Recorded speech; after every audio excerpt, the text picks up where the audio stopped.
Thank you. It's lovely to be here. It's a great privilege to be able to spend 2 months here in the Bodleian.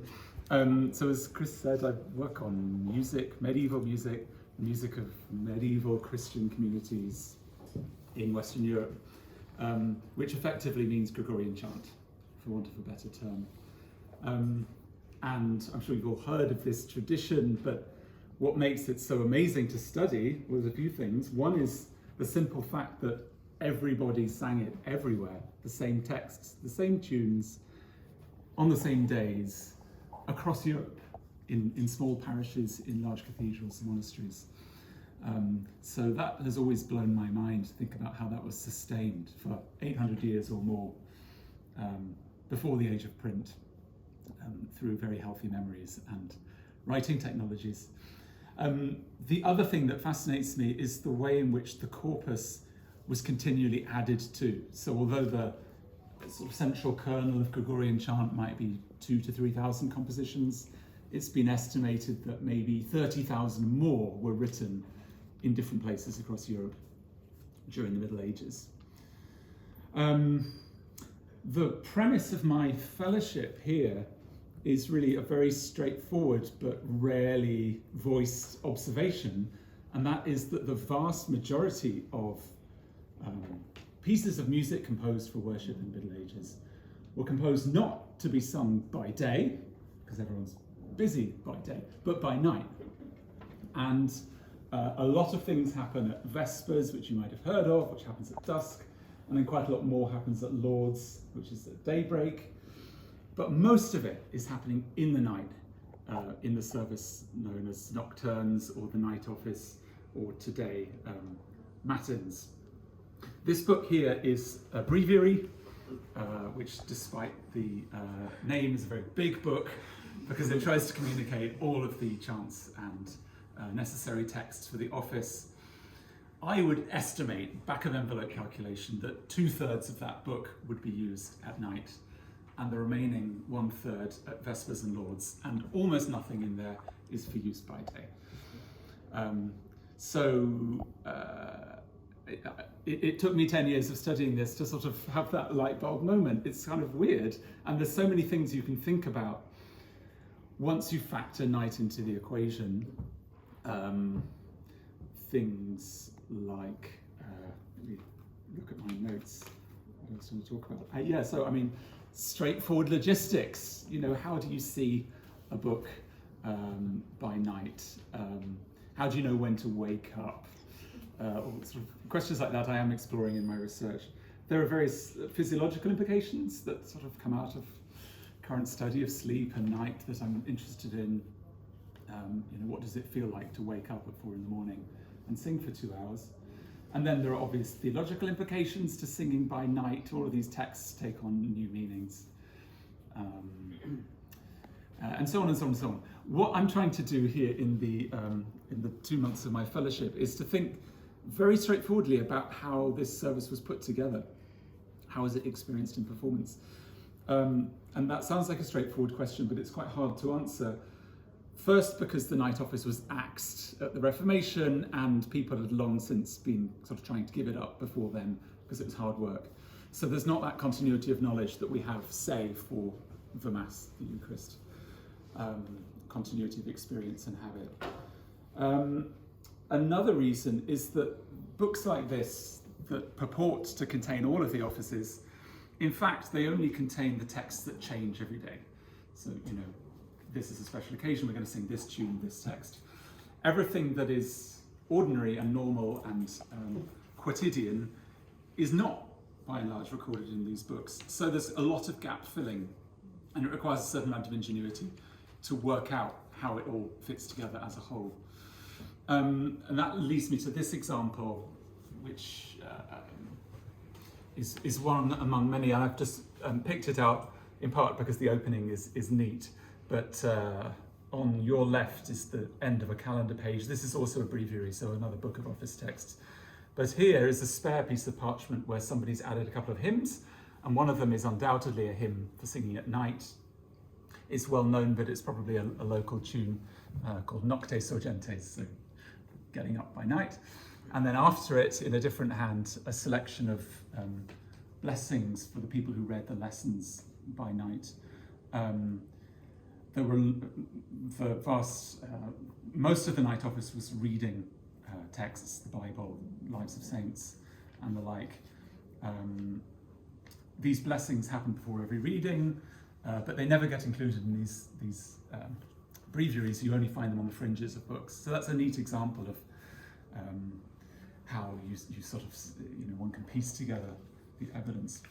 The blessings also usher in another important point for me, which is that whilst the core texts of this night worship were fairly standard, the execution of the liturgy was incredibly variable. So these blessings are very local. The Latin is often not great or very straightforward. There were all kinds of other parameters that changed from place to place. Prescriptions about the lighting. People used dry ice, incense, sorry. They used costume changes and different characterizations. And the whole thing really is, for want of a better word, very dramatic. And so by reading the various rubrics that are contained in descriptions of the ceremonies and in other books, one can piece together a sense of an office that on paper is quite straightforward and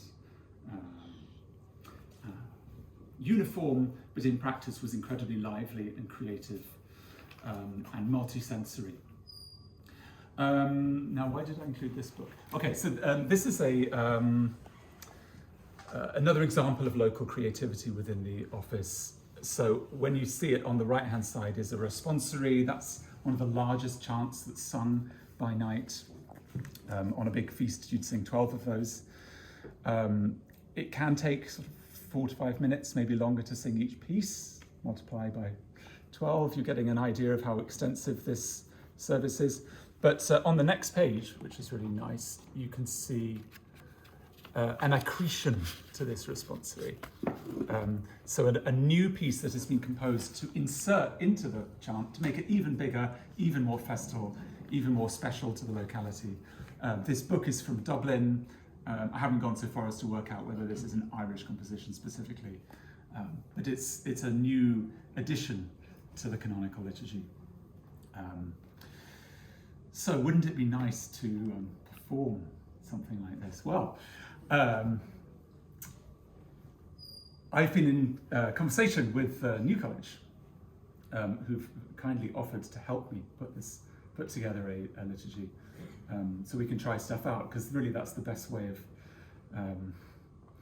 focusing the research questions, working out what belonged where. And they offered me a Tuesday night, provisionally 23rd of May, so put it in your diaries if you're about, 9 p.m, because they already have a Compline slot, so they sing a little plain chant office. So that gave me some constraints. A Tuesday night, not too long, because everyone has to go off to the pub. So I was busy thinking a couple of weeks ago, and I read that in the province of Canterbury in the Middle Ages, so this is this half of the country,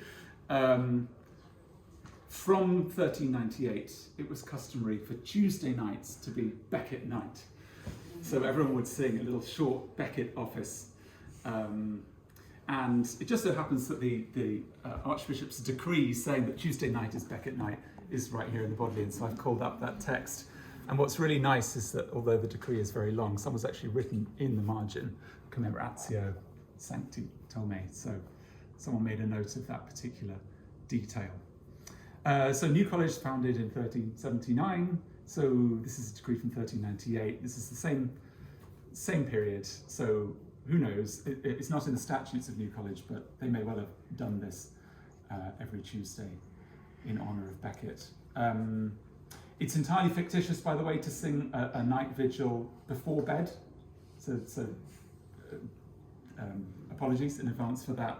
But in every other respect, I'm going to try and make it as realistic as possible within the parameters of New College's own rounds of worship. So we may do some things in English, and, according to local custom, as seems appropriate to me.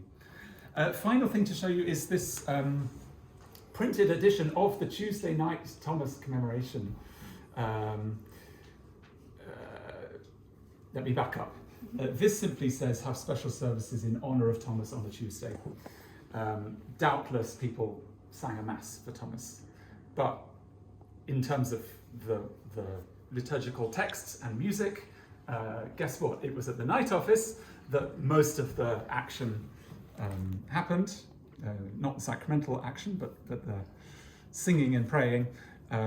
So in this book you can see the night office texts for the Tuesday night Becket celebration. And now, I've probably gone over time already. He's not denying that I have. I just wanted to mention, obviously, because this is Becket, it's all been erased and defaced in all of these books, because Henry VIII wasn't a fan. So over here, we have two leaves have been cut out of the Becket liturgy. So all of the music would have inhabited those missing pages, but we do have a few surviving chants on either side of the cut, as well as some erasure. On this one, Becket's Feast, December, has been cut out, erased. This one survived somehow, and this one someone's very neatly crossed through with a ruler. And it's fascinating to me to see which bits have been crossed out and which haven't. So Chris raised the spectre of music. I wasn't dead keen to sing, to be honest, although I have been known to sing. But what I thought was, I'm okay to sing if other people are also okay to sing. Would that be a deal? Definitely. Yeah, okay, good.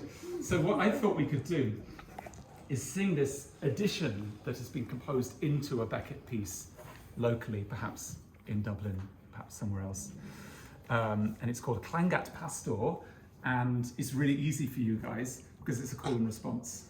So I sing a melody, and then you respond, same melody, but just going, ah. Dead easy, right? It's in a very different style to the piece that it belongs within. So I will give you an intro. I thought about doing the whole piece, but it would take ages, and it would definitely be going beyond our time limit. So I'll give you the intro. You'll then hear that it goes into a syllabic style, so it's clearly a different kind of sound world, and that's your moment, and I'll make eyes at you to start singing. And then when we're done with the prosa Clangat Pastor, I will sing the outro, as it were, which is is how the piece would end, effectively. Okay, here we go.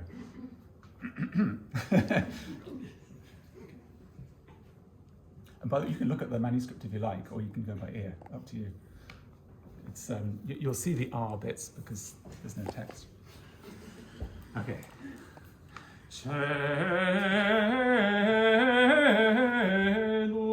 Domo commutans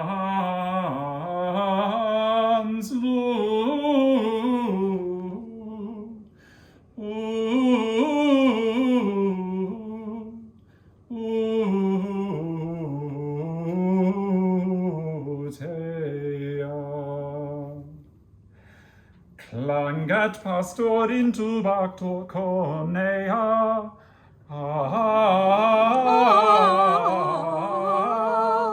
ut libera sit Christi vinea,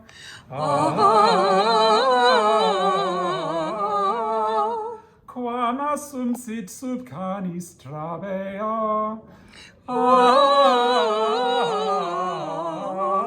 libera vit cruce pupera, I'm sorry, puepea,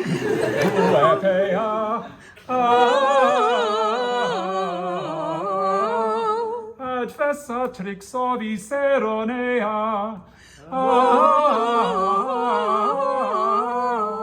fit pastores cere sanguinea, pavimenta Christi marmorea, sacro marent cruore rubea. I promise it's almost over. Mati vitae donatus laurea. Velut granum purgatum palea. In